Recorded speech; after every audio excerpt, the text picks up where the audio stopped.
4 minutes ago, a single door changed everything. Not a prison door, worse, a palace balcony door. The kind that opens to history, applause, and national myth. But today, it didn't open for Queen Marilla. One aide froze. One guard looked away. One message flashed on a secured phone, 3 words that landed like a guillotine. Do not proceed. And in that instant, the kingdom realized the unthinkable.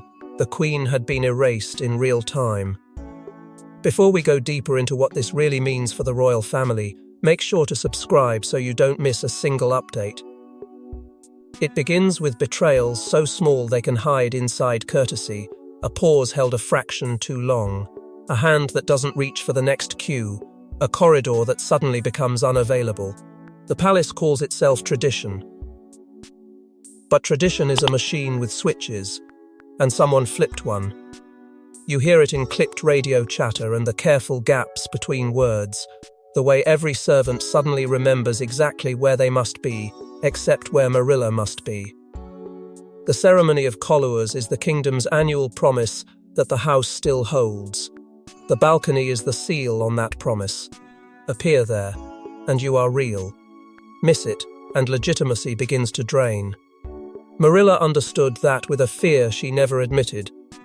She built her public life on duty, on endurance, on the performance of steadiness when the family's private storms turned vicious. The balcony was her proof of belonging, the moment the nation's gaze forgave what it didn't understand. That's why the reroute is a blade. Not a shouted order, not a public quarrel, just a soft, clinical redirection. An aide suggests a different doorway for timing. A senior courtier smiles without warmth. Her entourage is politely separated, as if the rules demand it. Then the first whisper moves like smoke. She's been barred. Permanently. In this world, whispers aren't gossip. They're signals. And this one lands because everyone feels the same truth. This isn't a mistake, it's a sentence. Nearby, 3 power centers watch without moving the sovereign's private office, keepers of the monarch's will, the household, masters of protocol and punishment, and the security secretariat, permitted to call a smile a threat. Their stillness is the decision. If they wanted Marilla on that balcony, she'd already be there. Instead, her name is being stripped from the day's script, and someone powerful is ensuring she cannot rewrite it today, tomorrow, ever, alone. The timing is the cruelty. 4 minutes leaves no space for argument, only compliance. That's how you know it was prepared. Someone rewrote the day's choreography in advance, drafted contingencies, pre-positioned replacements like chess pieces that pretend they chose their squares. Marilla is forced into a single unbearable choice: submit and vanish with dignity, or resist and become the scandal they can blame for everything. And if you think a balcony ban is just optics, wait, because the balcony is only the surface of a war that's been brewing behind velvet curtains for years. The balcony isn't architecture, it's a verdict. It's where royals are crowned in the public imagination without a crown ever touching their head. A wave can cement a reign, an absence can detonate it. Today, Queen Marilla didn't merely miss a moment, she was edited out of the monarchy's living film. And once the palace starts cutting people from the frame, there's only one question left. Who's holding the scissors? Because in this kingdom, placement is power, and power is never accidental. There's an unspoken map that everyone learns without being taught. Who stands centered? Who is slightly behind? Who is placed at the edge like a decorative afterthought? It looks harmless to the untrained eye. It's not. It is a language of dominance spoken in silence, and the balcony is its most brutal sentence. If you're centered, you are the story. If you're sidelined, you are an accessory to someone else's reign. If you're absent, you are a problem being managed. And this wasn't a one-time absence that can be explained away with a convenient excuse. The words that leaked through the palace corridors, all future balconies, are the detail that turns a moment into a life-altering verdict. Future means long-term. It means institutional. It means the palace didn't just react, it decided. It means they've already imagined a version of the monarchy where Marilla's presence is not required, not desired, and not permitted. That's what makes it feel colder than scandal. Scandal is chaotic. This is controlled. This is the monarchy reaching for its oldest weapon: protocol. Protocol is supposed to protect tradition. In practice, it protects people. And when it's sharpened, it becomes a blade that leaves no fingerprints, a rule here, a guideline there, an advisory that becomes a barrier. Nobody has to shout. Nobody has to admit malice. They can simply say it's procedure, and procedure becomes the alibi for cruelty. For Marilla, the terror isn't only the humiliation of being kept out, it's the deeper fear that follows behind it like a shadow.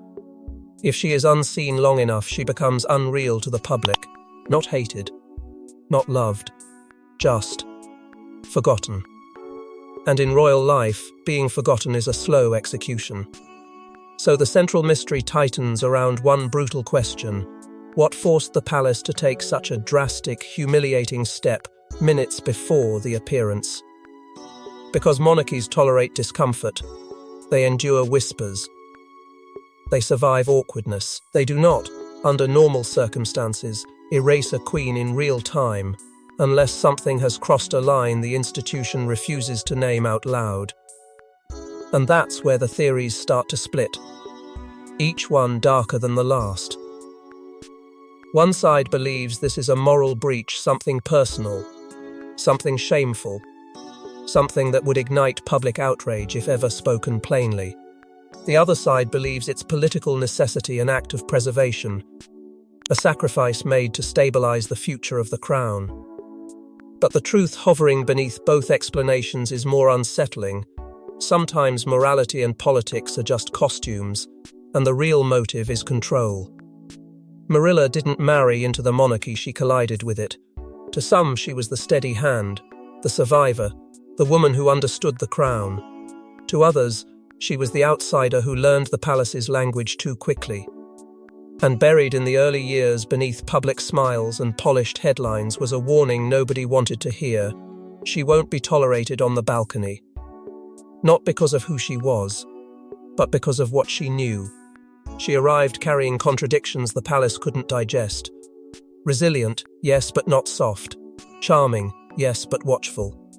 Emotionally scarred in ways she learned to hide behind composure, and determined, almost dangerously determined, to be seen as legitimate. She didn't want to be merely accepted, she wanted to be undeniable. And that kind of hunger unsettles an institution built on inheritance, not effort. The palace prefers people who know their place.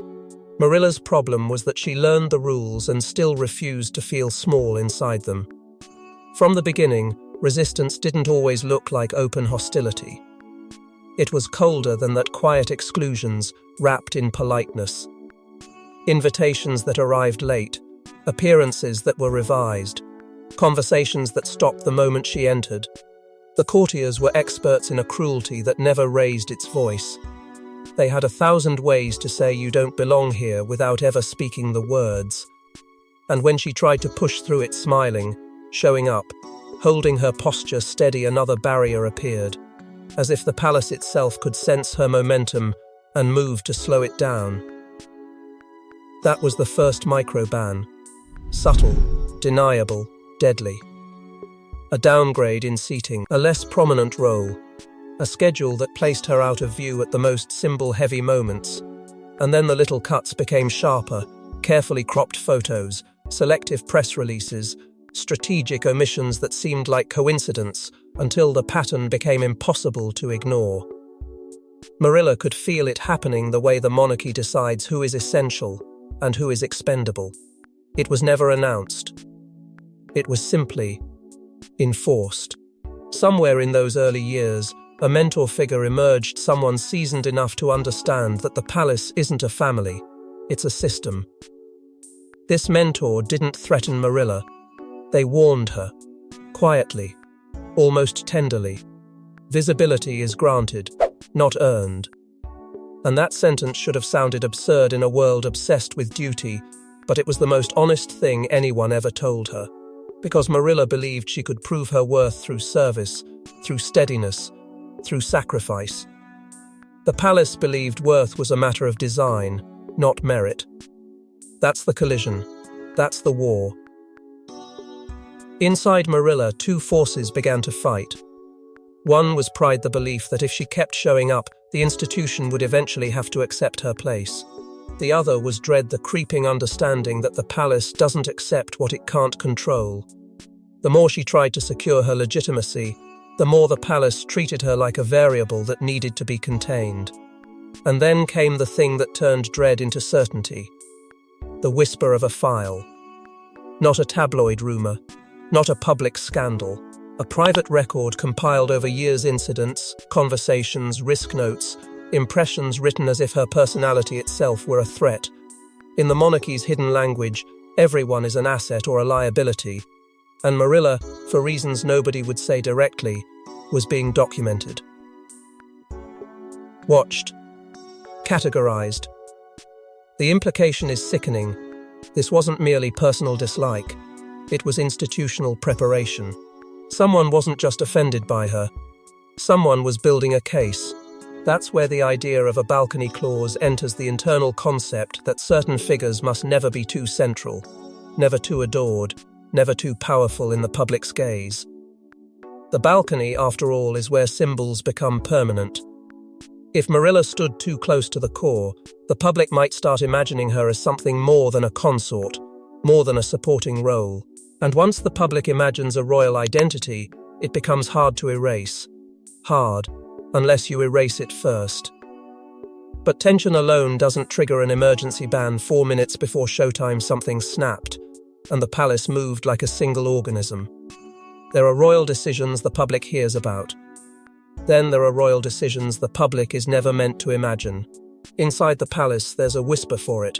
The invisible tribunal, a small circle of officials who don't wear crowns, but shape them. They don't shout. They don't leak. They don't blink. And when they decide someone is a liability, they don't argue in public, they simply remove them from the frame. If you want to understand how Queen Marilla could be erased in minutes, you have to stop thinking of the crown as a family heirloom and start thinking of it as a system with 3 silent levers. The private office doesn't just manage schedules, it manages outcomes. Household protocol doesn't just plan ceremonies, it polices belonging. And the security secretariat doesn't just guard bodies, it guards narratives. Together they don't need to announce punishment, because in this palace, punishment is procedure. They use clean language that sounds responsible and neutral, the kind that turns a person into a calculation. Exposure risk, public stability, reputational volatility. The words are antiseptic, but what they do is brutal. They replace morality with risk management. And the moment that happens, compassion becomes a liability too. Their decisions aren't made in shouting matches or dramatic showdowns. They're made in rituals, sealed memos that never use names, only titles. Calendars that look ordinary until you notice the coded gaps, the sudden rescheduling that leaves one person unavailable at the exact moment the nation expects them. Contingency plans rehearsed so many times that when the day arrives, it feels less like a crisis and more like a performance the palace has been waiting to stage. And then there's the detail insiders never forget, the red folder. It doesn't appear for ordinary scandals. It appears only when the monarchy senses an existential threat, when the institution believes one wrong image, one wrong gesture, one wrong presence could crack the illusion that keeps everything standing. The red folder means the palace isn't debating what's right, it's deciding what survives. That's why a last-minute ban is strategically cruel. It's not impulsive, it's tactical. 4 minutes is not a mistake window, it's a containment window. It leaves Marilla no time to counter-move, no time to call allies, no time to demand the kind of explanation that could create witnesses. It forces immediate compliance, because the alternative is chaos, public chaos, and the palace fears chaos more than it fears injustice. One moment, Marilla is preparing to step into history with that practiced calm the monarchy rewards. The next moment, she is treated like contamination, not spoken to harshly, not accused openly, just redirected, diluted, removed. The psychological whiplash is the point. Shock is a weapon. Disorientation keeps you obedient. But here's the darker truth. The tribunal doesn't act in a vacuum.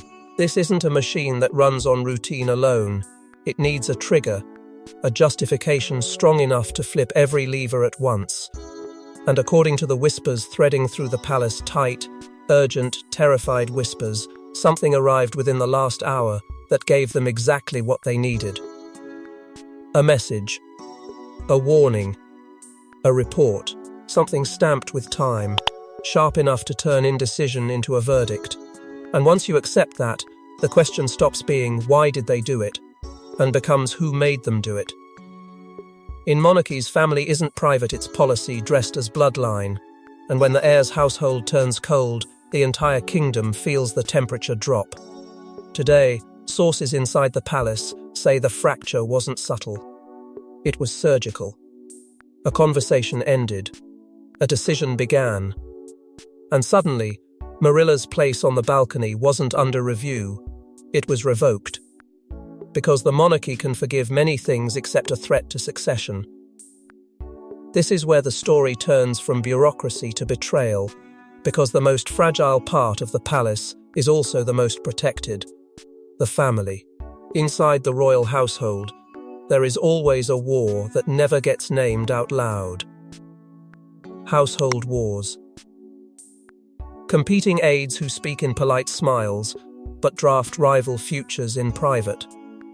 Competing narratives about what the crown should look like, who should be trusted to represent it, which faces should be centered, and which should be quietly pushed to the margins. In public, Marilla's relationship with the heir is a careful dance, respectful, composed, believable. In private, it is a fault line, two different worlds living under one roof, two sets of loyalties that cannot both win. And then comes the catalytic disagreement, the kind that sounds like an argument about tradition versus modernization, but is actually a battle over legitimacy. Who gets visibility? Who gets sidelined? Who speaks for the monarchy when the cameras lock in and the nation decides what it believes? Marilla, for years, has fought to be undeniable. The heir's household, for years, has fought to ensure the future belongs to them alone. Those goals can coexist until they can't. Until someone decides Marilla's presence doesn't merely complicate the image, it threatens the line of succession itself, even if only symbolically. Because symbolism is everything here. And the heir's camp understands that a symbol, once accepted by the public, becomes a power the palace cannot easily reclaim. That's how rumors become weapons. Not wild tabloid nonsense targeted whispers, deployed at the exact moment they'll cause maximum damage. The allegation circulating in the tightest circles is that Marilla interfered in succession optics and messaging. A phrase so vague it can mean anything, and that's precisely why it's effective. It invites imagination. It suggests overreach. It paints her not as a dutiful figure, but as a political actor. And when the palace wants to erase someone, it rarely starts with proof. It starts with a story that makes erasure feel necessary. For Marilla, the emotional blow isn't just that she's being challenged. It's the dawning realization that she isn't fighting a person. She's fighting an inherited system designed to protect itself from anyone who becomes too central without being born to the role. The heir's circle doesn't need to order the tribunal. They only need to feed it. They leak security concerns dressed up as responsible caution. They frame proximity as risk. They describe Marilla not as a human being, but as a variable that might destabilize the future. And when the tribunal hears that, the red folder doesn't feel extreme anymore. It feels justified. Then the cliffhanger lands quietly, like a knife sliding into place. A document gets mentioned in passing, the kind of thing aides refer to without saying too much because even naming it feels dangerous. An incident report, with a timestamp that matches the 4 minutes ago window. Not days earlier, not weeks, minutes. Something fresh enough to force immediate action. Something specific enough to turn maybe into remove her now. And once that report exists, everything you thought was personal starts to look coordinated. Everything you thought was tension starts to look like preparation, and the balcony ban stops feeling like punishment and starts feeling like a cover. But palace rivalries don't ignite without fuel, and the fuel in this story is a secret that was never meant to reach daylight. Some secrets are scandalous. Others are structural, so dangerous they can't be confessed without collapsing the building. Palace staff call it the secret ledger, a private record of missteps, leverage points and conversations that should never be repeated. And when Marilla's name surfaced next to a set of entries marked balcony risk, the palace didn't panic. It prepared. Because this wasn't about embarrassment. It was about survival. The ledger isn't a rumour and it isn't a myth. It's the monarchy's long-term memory, its hidden spine. In public, the palace pretends it runs on values, duty, dignity, restraint. In private, it runs on something colder, reliability. The ledger is where reliability is measured and recorded like a debt. Who can be trusted? Who can't? Who breaks under pressure? Who leaks emotion at the wrong time? Who listens too closely in the wrong corridor? It's not written with sympathy, because sympathy clouds judgment, and judgment is the palace's favourite weapon. That's why Marilla's name being there doesn't mean she committed a crime. It means she became a variable, a factor, a risk that could be managed, contained, or if necessary, removed. And the most poisonous part isn't what she did, it's what she knows. Over years, Marilla didn't just live inside the royal machine, she watched it. She heard what was said after doors closed. She learned which promises were real and which were performances. She collected moments, not on paper, but in memory, the kind that never forgets humiliation. That's what makes knowledge dangerous in a monarchy. It turns the untouchable into the accountable. Somewhere in the ledger, there's a category so blunt it almost sounds like a confession. Public optics exposure. Not a moral measure, a visibility plan. Who must be seen? Who must be blurred?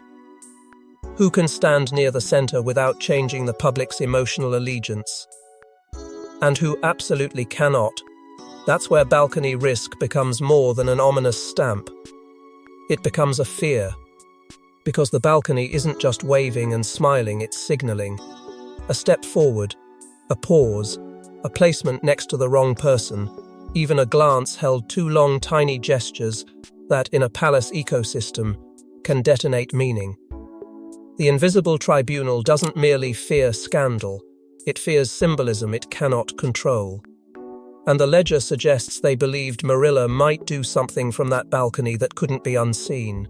Not necessarily an outburst, something smarter, something silent. A signal to the public that the palace's internal story is cracking. Then comes the bombshell, the detail that turns this from internal bookkeeping into a death sentence, a sealed agreement tied to public appearances. The kind of document that isn't signed like a contract, but enforced like a vow. It doesn't need to be read aloud to work, everyone simply behaves as though it's sacred. And the whisper inside the palace is that Marilla violated it. Maybe not with a headline-grabbing act, maybe with a conversation, maybe with a refusal, maybe by being too present in a moment she was meant to be decorative. In an institution built on controlled visibility, a single breach of that invisible deal can be treated as treason without the word ever being spoken. And here's the most chilling part. The ledger wasn't leaked to embarrass her. It was activated. That's what insiders say when the red lines turn into red actions, when an incoming message arrives, and the palace stops observing a risk and starts neutralizing it. Minutes before the ceremony, something came in that made the ledger matter now, not later. Something that took Marilla's risk status and converted it into a direct order. And that message, if it exists, means someone outside the usual chain of command forced the palace's hand. Someone powerful enough to make the monarchy flinch. You don't ban a queen like you cancel a meeting. You do it with choreography, containment, and silence. Because if Marilla hesitates, if she protests, if she's seen arguing, every camera in the world captures the monarchy bleeding. So the palace uses emergency protocol, diversion routes, polite lies, locked stairwells, and a smile that means you are not allowed. The terrifying part? They can do it faster than you can blink. First comes the soft grip. Not hands language. A senior aide approaches with warmth that feels practiced, almost tender, and offers a new route for timing. A guard shifts position as if by habit. A door that was always open becomes temporarily secured. Nobody raises their voice because raised voices create witnesses. Instead, the palace builds a courtesy trap. Everyone is polite, everyone is smiling, and every smile is a barrier.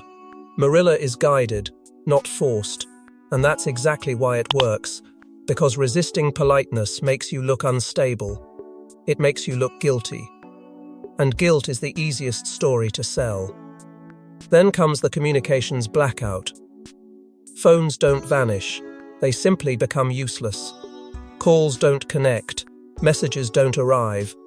Staff are momentarily reassigned. Her closest aides are separated under innocent excuses. Someone is needed elsewhere. Someone must confirm a detail. Someone must check a schedule. Isolation doesn't happen dramatically. It happens efficiently. The palace knows that a queen with a team can negotiate. A queen alone can only absorb. So they make her alone while pretending they're helping her. While Marilla is being redirected, the balcony lineup is rewritten with surgical speed. Not as a debate, but as a formation. Positions are reassigned as if they always belonged to different people. The monarchy is terrifyingly good at this, at making change look like tradition. That's the trick. If the public never sees the switch never happened. And if the public accepts the new arrangement without question, the palace has won more than a moment. It has won the narrative of inevitability.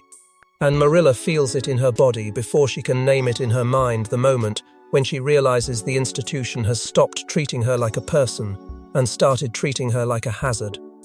She is close enough to the balcony to know it's happening without her, close enough to sense the roar she was meant to receive, yet sealed away by rules that claim to be for order. That's the psychological break the palace is willing to risk. Because preventing a scene matters more than preventing suffering. They would rather shatter her privately than let her stand publicly and remind the nation she exists. The last cruelty is the quietest, the almost call. As she's guided down a corridor that suddenly becomes her entire world, she becomes aware of a communication attempt, someone trying to reach her, someone urgent enough to cut through the palace's usual calm. It could be an ally. It could be a warning. It could be the one voice that names what's happening out loud.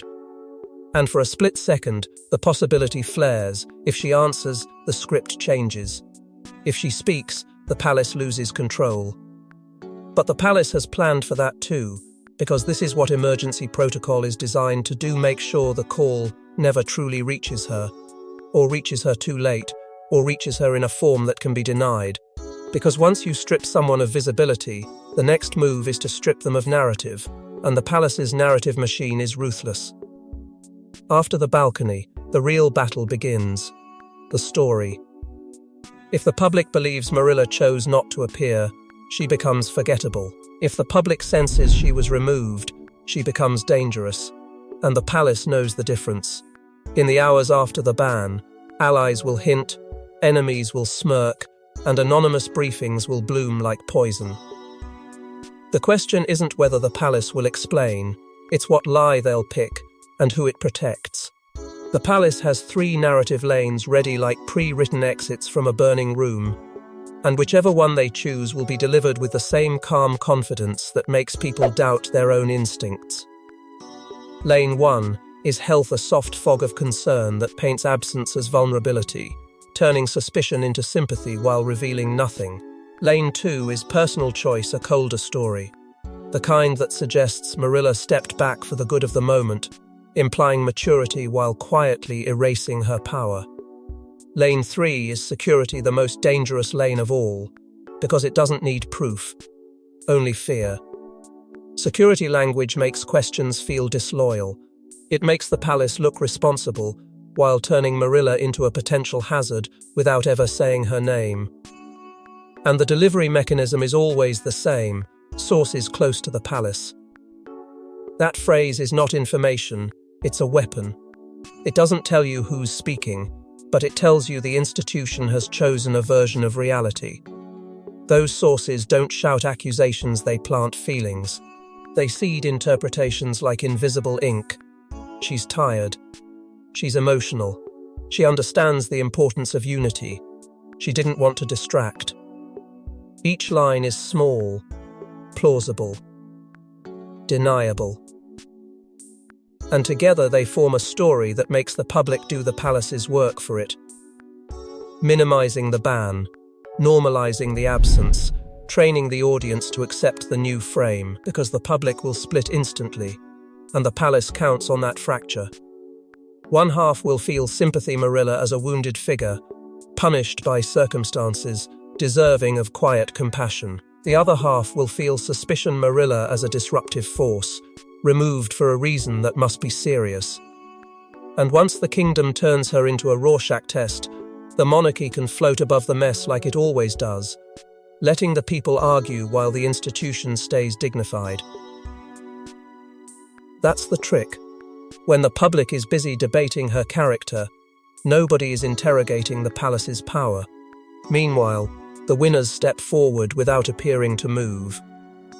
The heir's household benefits because a simplified image strengthens succession. Rival courtiers benefit because a fallen figure creates open space, new alliances, new influence, new access.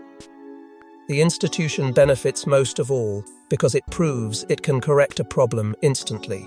And somewhere in the shadows, even replacement optics begin to form, not a new person announced, not an obvious swap, but a gradual recentering of who the public is encouraged to look at, trust, and emotionally attach to. Power doesn't always replace you with someone else. Sometimes it simply replaces you with silence. For Marilla, the cruelty is personal. Her allies are forced into stillness held by loyalty contracts, threatened careers, and the brutal truth that surviving the palace often means abandoning the person being punished. Some will want to speak. Some will draft messages and delete them. Some will look at her name like it burns. And the palace will watch that silence spread, because silence is evidence of control. But the palace also risks something by spinning too perfectly. If the story is too clean, too synchronized, too polite, it triggers the oldest human instinct, suspicion. People dig when they sense choreography.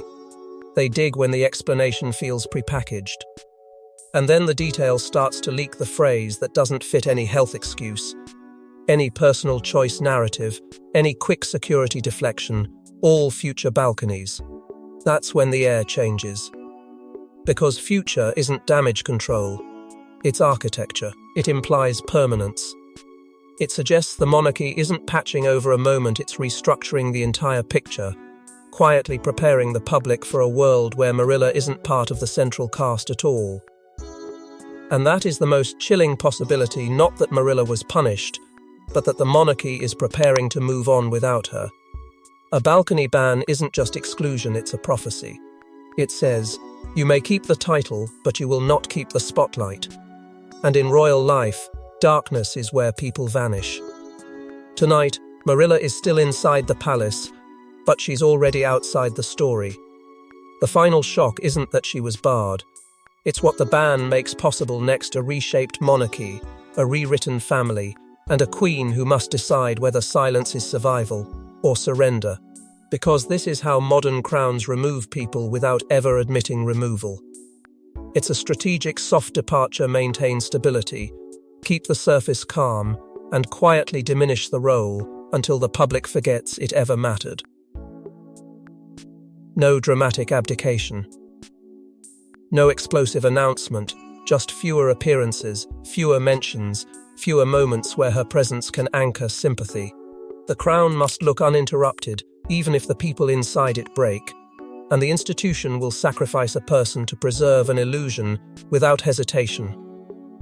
That's the cold logic that rules everything. Continuity over humanity, optics over truth, control over love. And for Marilla, the emotional collapse is not a single moment, it's a flood.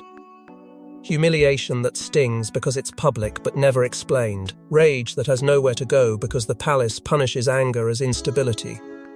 Grief for the life she thought she earned through endurance. And then the most terrifying feeling of all, clarity.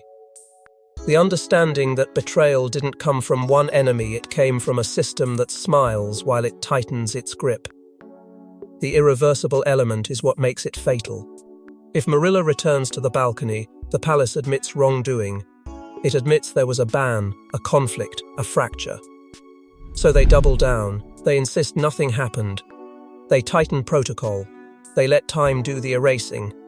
Then comes the twist that turns tragedy into something even darker, signs that this was rehearsed. Not in a theatrical sense, more like an emergency drill for reputational survival. The speed, the coordination, the pre-written story lanes, the instant line-up adjustment. Today wasn't simply the first time it happened. It may have been the first time the palace tested it in public. A controlled experiment in whether the kingdom would notice, whether the media would hesitate, whether the public would accept the new frame without demanding the old one back. And if the test succeeded, the future becomes easy. The monarchy learns it can alter reality in minutes, and the nation will politely keep clapping. So what happens now? Marilla's next move is the last remaining variable. She could retreat completely, choosing silence as self-preservation, letting the palace turn her into a footnote that never fights back. Or she could strike in the only way the monarchy can't fully control through story, a memoir that names what was meant to stay unnamed. An interview that forces the palace to respond. A symbolic appearance elsewhere that reminds the public she still exists, still speaks, still breathes. But every option carries a threat, and the palace knows it. If she talks, they will punish. If she stays silent, they will erase. And the scariest possibility is that the monarchy is steering toward a controlled fracture, one the public won't recognize until it's too late. Until the family is visibly united, but privately broken beyond repair. And if this is what they'll do to a queen in 4 minutes, imagine what they've already done in the years no one was watching. Thanks for watching. Please don't forget to like and subscribe, and we will see you in next one.